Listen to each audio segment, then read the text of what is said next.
Hello everyone, आज हम पढ़ने वाले हैं chapter second, power, authority and legitimacy, part 2, शक्ति, सत्ता और वैधता। इस चैप्टर में बहुत सारे इम्पोर्टेंट पॉइंट हैं, बहुत कुछ चीज़ें हैं। मैं आपको इस बुक से पढ़ाऊँगा। मेरे को वो कोर्स वाली बुक मिली नहीं, ये वाली ये अभी लॉकडाउन की वजह से मिल पाई है, इसलिए मैं आपको इसी बुक से पढ़ाऊँगा। और मैं आपको बता दूँ, अगर आपने ये पढ़ लिया तो आपको, अगर आपने ये वीडियो देख लिया तो आपको कुछ पढ़ने की ज़रूरत नहीं, आपको सब कुछ एकदम शॉर्ट स्वीट और पूरा समझ में आ जाएगा इसके अंदर। तो चलते हैं अपने चैप्टर की ओर। ये मेन है जो वही है, यहाँ नहीं वो कहीं नहीं। तो ठीक है, पावर। पहला पॉइंट है power.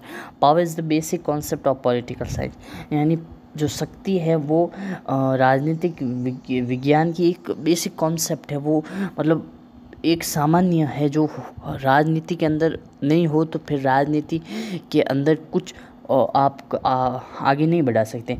Politics is the field in which the rule made by the opinion of everyone consider their right and duties, यानी राजनीति एक ऐसी चीज़ है जहाँ पे जो अधिकार हैं, जो ड्यूटीज़ है, वो सबके ओपिनियन से, सबके विचारों से बनाए जाते हैं। इसमें सबके विचार लगते हैं और सबका अधिकार है और सबका कर्तव्य है। फिर है in ancient concept power is accept in the form of punishment, यानी पुराने समय में जो शक्ति है उसको सज़ा के रूप में स्वीकार किया जाता था, एक्सेप्ट किया जाता था। मनु, कौटिल्य एंड शुक्र etcetera have highlighted various element of power. जो पुराने अपने जो पॉलिटिकल थिंकर्स हैं भारत के, एंशियंट भारत के, जैसे कि मनु, कौटिल्य और शुक्र, इन्होंने हाईलाइट किया था, इन्होंने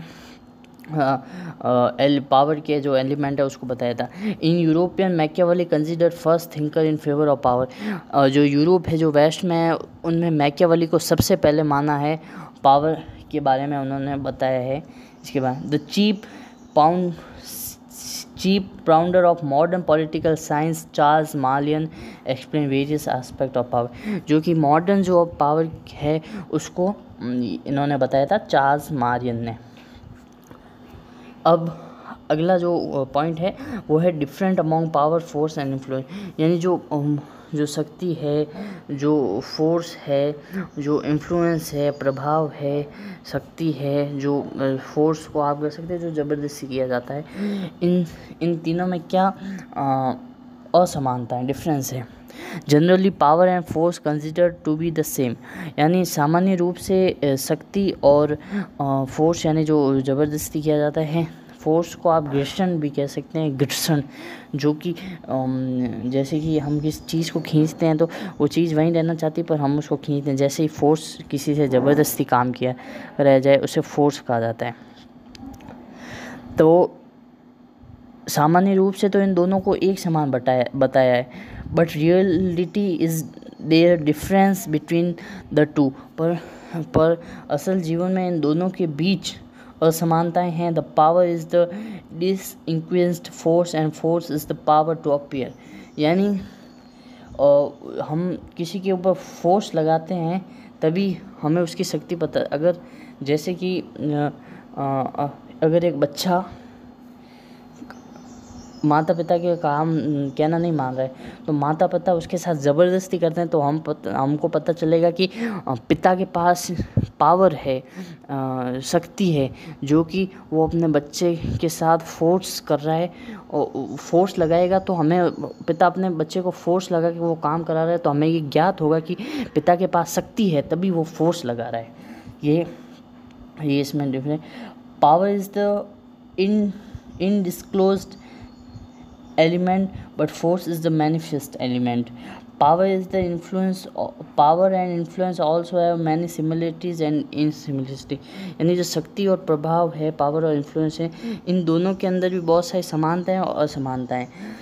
Both strengthen to each other and both become the effective only after being justified, यानी दोनों के ऊपर स्ट्रेंथ लगाते हैं तो वो दिखते हैं और दोनों को इफ़ेक्ट भी होता है एक दूसरे का। But strengthen is to oppose and behind the harsh physical force is use various the influence is the psychological. यानी जो फोर्स है वो उसको हम है ना, स्ट्रेंथ को हम ये कह सकते हैं हम उससे ज़बरदस्ती काम करा रहे हैं, हम उसको फिजिकल फोर्स कर रहे हैं, यानी शारीरिक एग्रेशन कर रहे हैं, शारीरिक हम उस पर दबाव डाल रहे हैं। पर जो इन्फ्लुएंस है वो प्रभाव है साइकोलॉजी की है, यानी दिमाग के अंदर वो बैठता है। इन्फ्लुएंस को आप ऐसे कह सकते हो जैसे किसी व्यक्ति की छवि में ऐसा इन्फ्लुएंस है, जैसे कि हम कह सकते हैं नरेंद्र मोदी में ऐसा इन्फ्लुएंस है कि लोग उनकी तरफ प्रभावित हो जाते हैं और ज़बरदस्ती जो काम करा है, जैसे कि किडनैपर वगैरह हैं जो फोर्स लगाते हैं, तो ये strength opposite behind the harsh physical force होता है। स्ट्रेंथ और इन्फ्लुएंस जो कि प्रभाव होता है लोगों को दिमाग के अंदर जो घुस जाता है। तो मैं आपको बता दूं कि इन्फ्लुएंस है वो ज़्यादा शक्तिशाली होता है फोर्स से, क्योंकि हम फोर्स से और हार्श फिजिकलिटी से तो हम उसके सामने ज़बरदस्ती कराएंगे, पर इन्फ्लुएंस में वो हम सामने नहीं होंगे तो भी करेंगे। फिर आगे है काइंड ऑफ पावर, यानी कि शक्ति के कितने प्रकार हैं। Broadly they are 3 types of power, namely political power, economic power, ideologic power. यानी समान रूप से शक्ति 3 प्रकार की होती है। पॉलिटिकल पावर राजनीतिक शक्ति, इकोनॉमिक पावर आर्थिक शक्ति, एंड आइडियोलॉजिकल पावर यानी विचारधारा की शक्ति। Political power is used by different parts of government like legislative, executive, judicial which is called formal organ of government. जो पॉलिटिकल पावर है वो सरकार के कई हिस्सों में काम आती है। लेजिस्लेटिव जो रूल बनाता है, एग्जीक्यूटिव जो उस नियम को इम्प्लीमेंट करता है, लगाता है, जुडिशरी जो न्याय करता है। ये तीनों फॉर्मल ऑर्गन है शक्ति के, राजनीतिक शक्ति के। फिर आता है इकोनॉमिक पावर यानी फाइनेंशियल आर्थिक शक्ति। Economic power means to ownership on the means of production and wealth. Economic power affects the political power in many veg.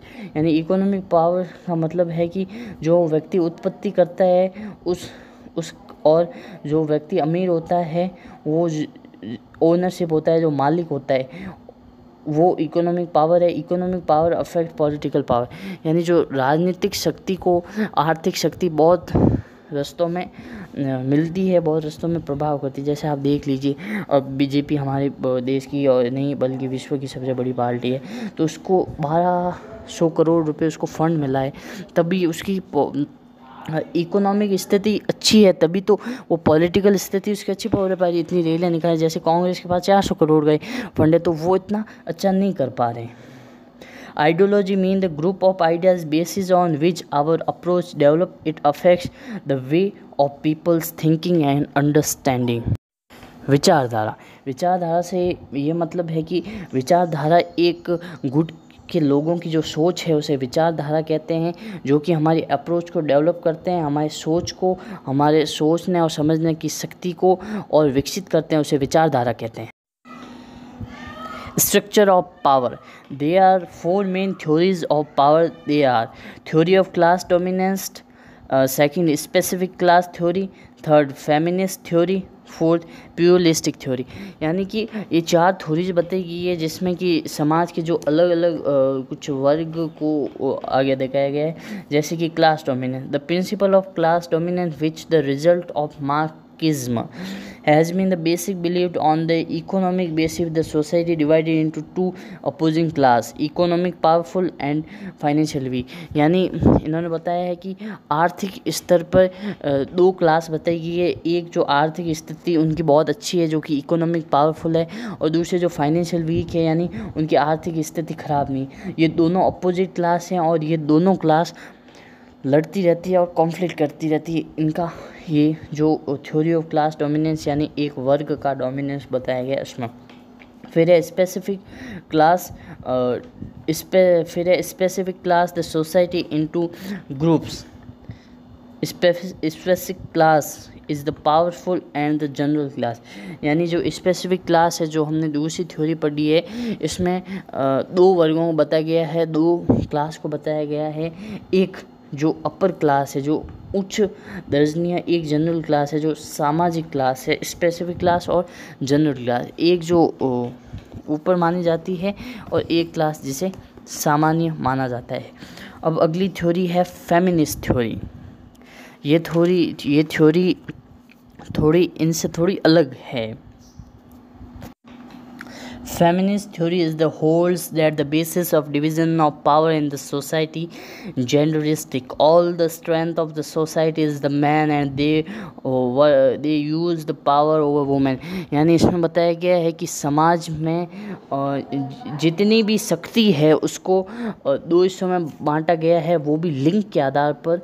उस जो डिवीज़न है, जो बंटवारा है, उसमें मर्द यानी आदमी के पास बहुत ज़्यादा शक्ति है और वो आदमी अपनी शक्ति का इस्तेमाल औरत के ऊपर करता है। ये फेमिनिस्ट थ्योरी है। फिर है प्यूलिस्टिक थ्योरी।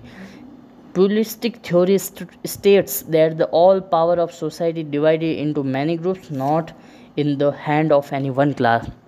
पोलिस्टिक थ्योरी ने इन तीनों थ्योरी के ऊपर पानी फेर दिया और उन्होंने बोला कि ऐसा कोई नहीं है, एक वर्ग के पास कोई ऐसी शक्ति नहीं है। समाज में सभी व्यक्तियों के पास अलग अलग प्रकार की अलग अलग शक्तियाँ हैं।